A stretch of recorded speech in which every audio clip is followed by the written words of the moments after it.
Hello Filipinas! It's Megan Pony and for today's video, magla-land tour naman tayo at snorkeling dito sa Puerto Galera, probinsya ng Oriental Mindoro. Tara, rampa tayo!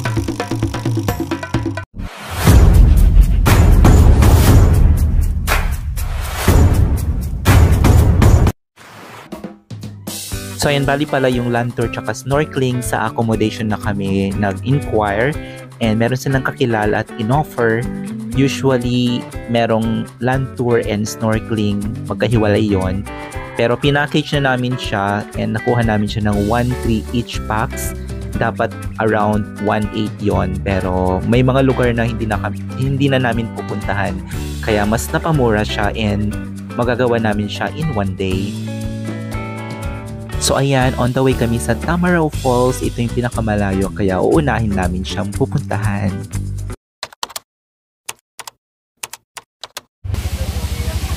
Ayan, dito na kami sa Tamaraw Falls.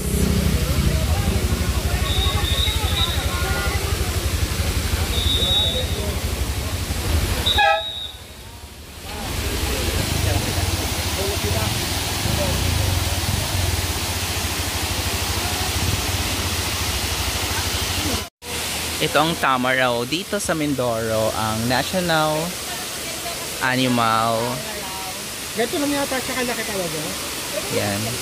Mga wild sila and hindi pwedeng huliin or kainin. Pero hindi pa ako nakakita ng Tamaraw. And ito yung Tamaraw Falls.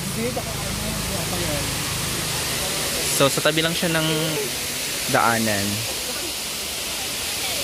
Yan, daming mga turista. Kung tatawid tayo, dito daw yung swimming area. So, ayan yung swimming area. Entrance fees 50 pesos. Hindi na kami mag-swimming. Pero parang wala din naman mag-swimming dyan. Yan.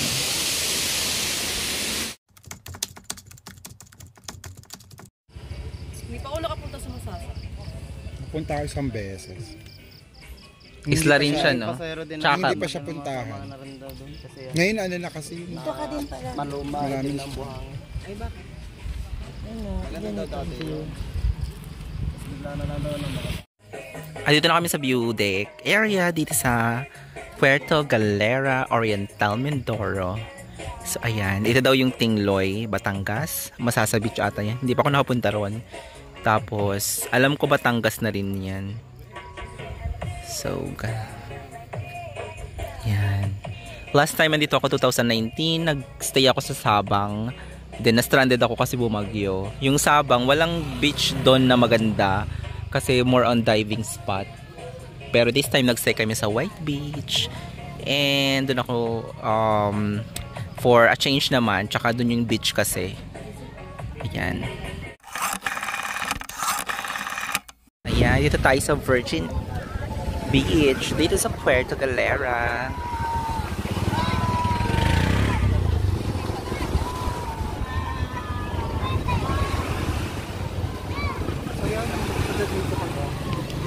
True.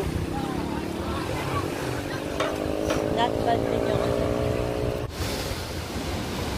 Ito ng Virgin Beach. Virgin ka pa ba? Okay. Ay, nasaan?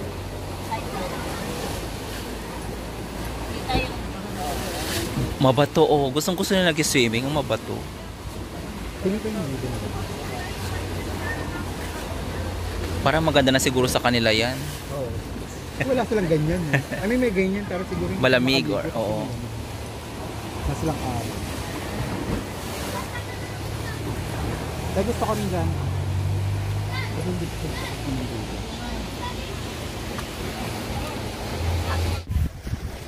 Ayan, balis na kami dito sa Virgin Beach. Nag-picture-picture lang kami. So, ayan ang aming sasakyan. Kwan din ng accommodation namin. Yung tour.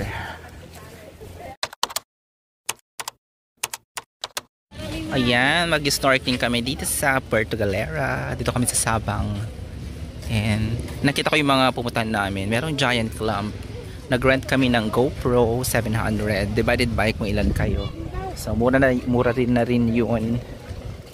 Wala kasi kami GoPro. Ayan, may pa... Ay, ginawa lang talaga to. Ship. Ito yung port kung saan ako bumaba last time. Ito yung port na binabaan ko noon eh. Oo.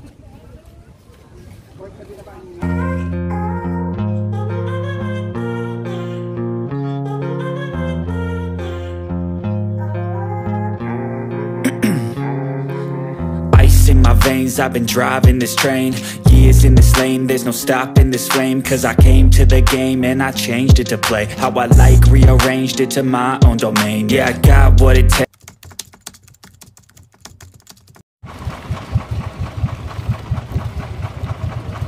First stop. Yeah, may pa-cave dito.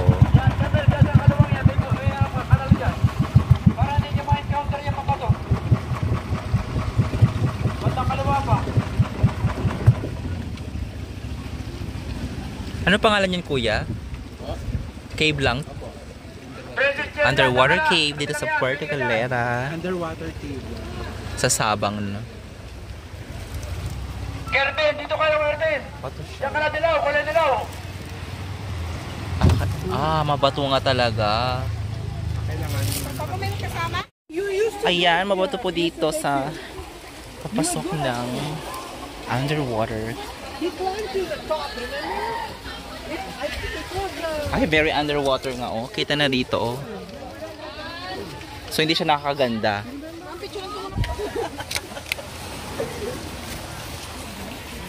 So, ayan, hindi siya nakakaganda. Charot.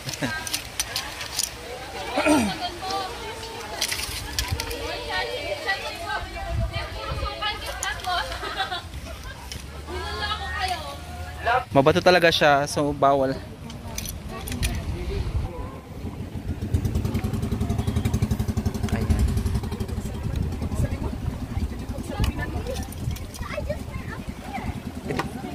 Hindi ka nasasaktan sa tsinelas. Hindi po, sanay. Ayan, dyan po yung akyatan mapunta sa underground water. Tapos dyan yung labasan. Malit lang naman siya, mabilis lang eksena. Then may pa-rent silang protector ng head. Yan, 50 pesos. Pero yung iba hindi naman nakaganyan. Yan. So yun mga misis, hindi talaga siya island hopping pero pumunta kami ng underground cave and snorkeling lang talaga siya. Meron ding package na island hopping pero hindi namin inavail. Pero nakita ko yung mga ibang turista, super island hopping sila. So itong eksenang ito, papunta na kami sa snorkeling. Malapit-lapit lang naman siya. So yun mga misis, yung snorkeling yung pinaka-last sa tour namin. And ang eksena is hawak kayo sa bangka. So dalawa yung bangka namin since 4 kami. So dalawa each and nakahawak lang kami habang umaandar siya. So ayan, ang ganda. Mas ma-appreciate mo siya pag andun ka na mismo. Kasi yung water camera may mga isda at saka mga magagandang corals na hindi siya nakukuhanan or walang justice sa video.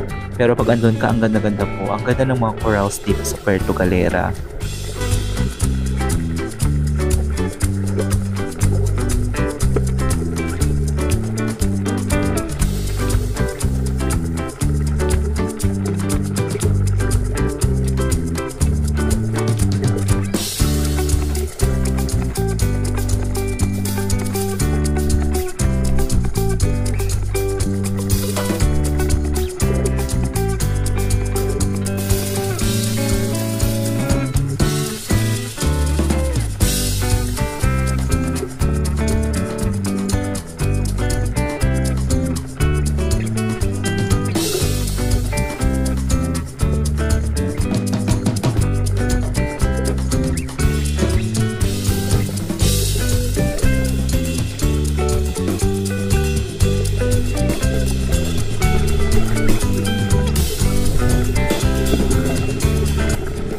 So ayan, hindi naman siya nakakapagod. Ewan ko kung bakit. And ang ganda kasi ng view ng mga corals, mga isda. Meron din kaming nakitang pawikan.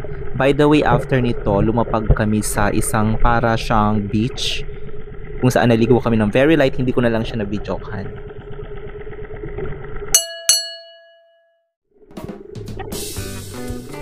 So ito na po ang giant clam. Hindi ako yung sumisid, yung bangkero namin, para ma-videohan lang. Pero kita naman siya pag nasa bangka ka.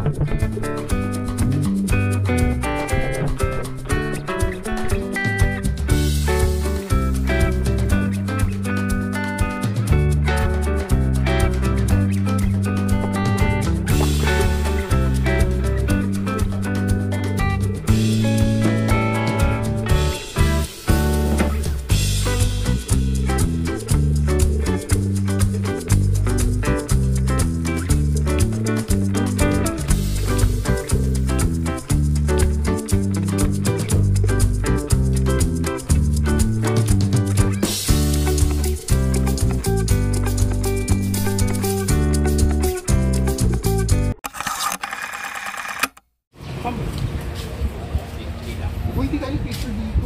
Apat. Ayan, pabalik na kami ng Manila.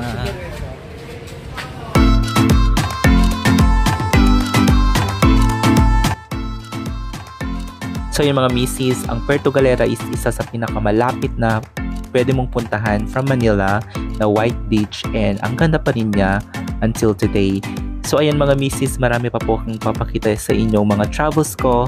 Maraming salamat po until my next vlog. Bye for now!